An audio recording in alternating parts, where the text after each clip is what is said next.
Hello everyone and welcome back. My name is Mr. Cobalt, and in this video I'm going to be showing you how to calculate the molar solubility in the presence of a common ion.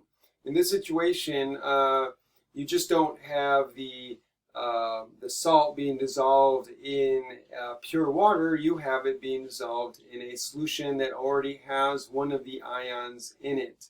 So when you do your ice table, you're not going to be starting with zero amount of one of your ions. You're going to be starting with a certain amount, and so that's the only difference here. Everything else is the same.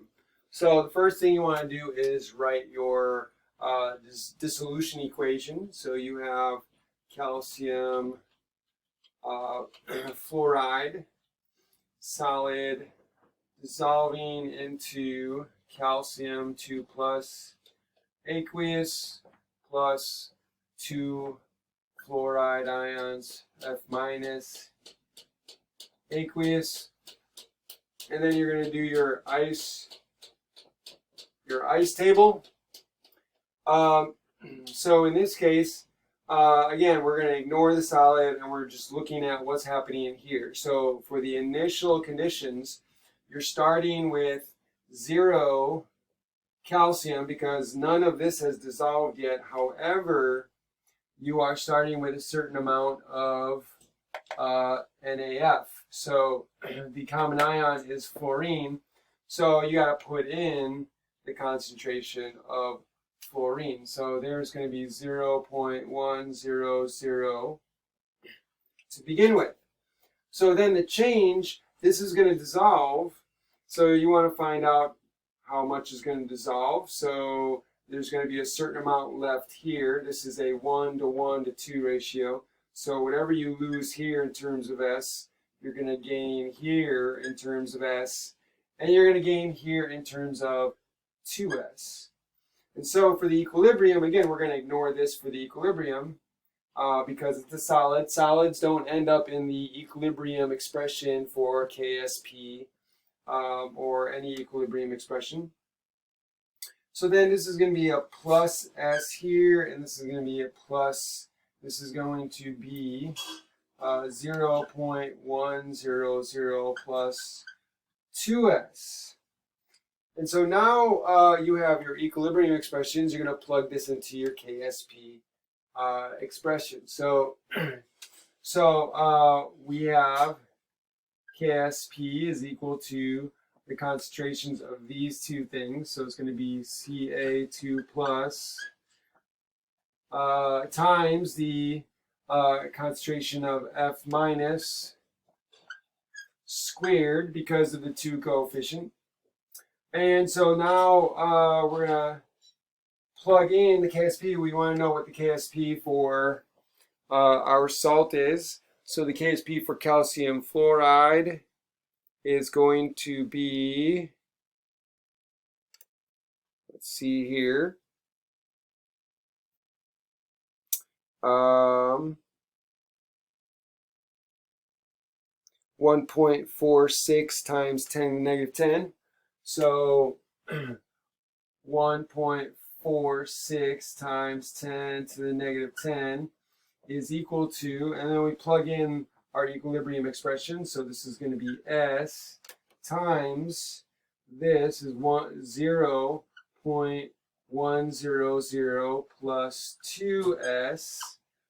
And then we would just solve for S. Now in this case, we can say, because the KSP is so small compared to our initial amount that we're starting with here, right?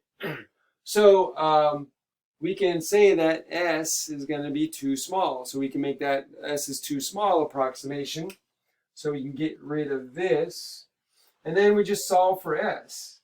So when we solve for S, we get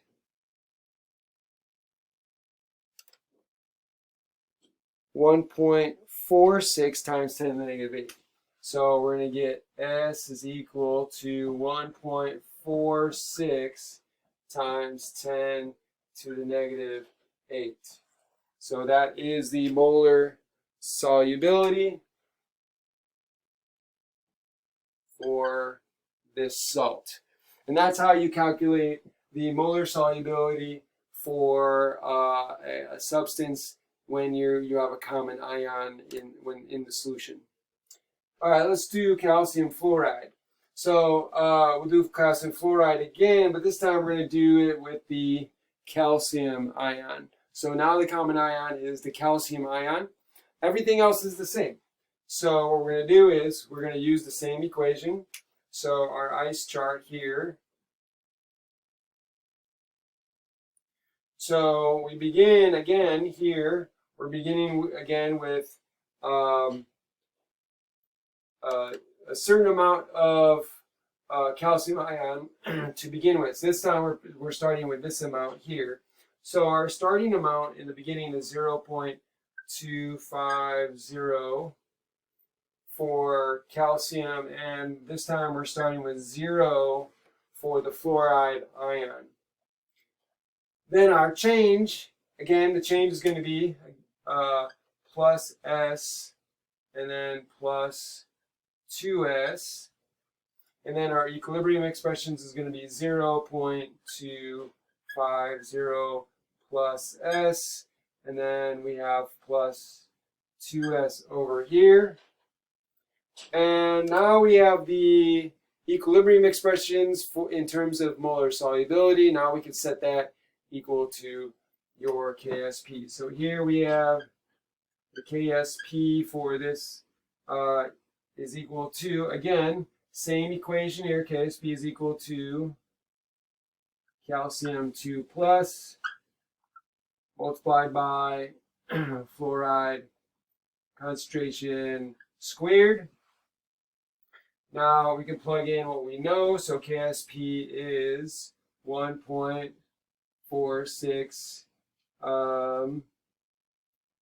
times 10 to the negative 10 is equal to, and we're going to plug in our expressions. So calcium is going to be 0.250 plus S multiplied by 2S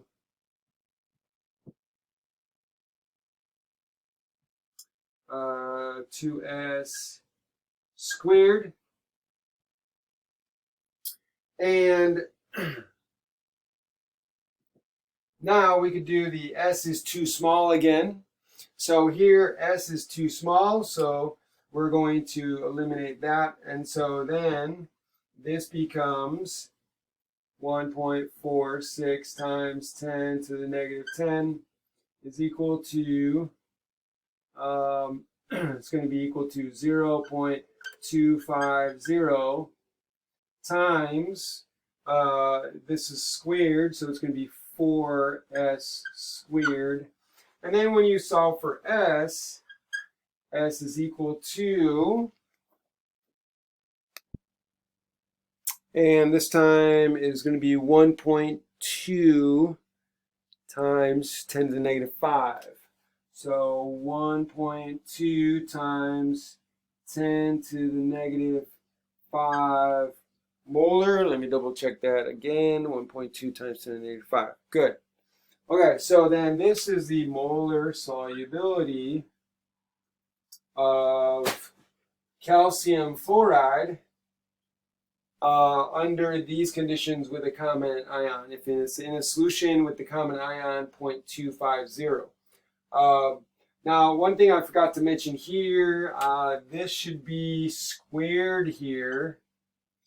So I forgot to mention that. I forgot that there.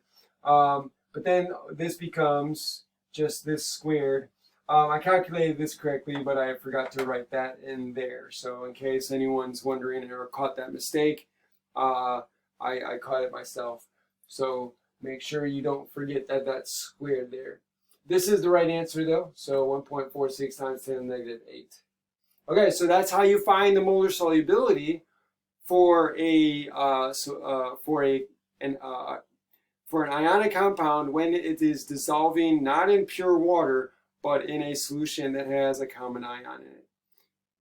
I hope you enjoyed this video. If you like my videos, please like, share, subscribe, hit the notification bell, and leave a comment in the comment section.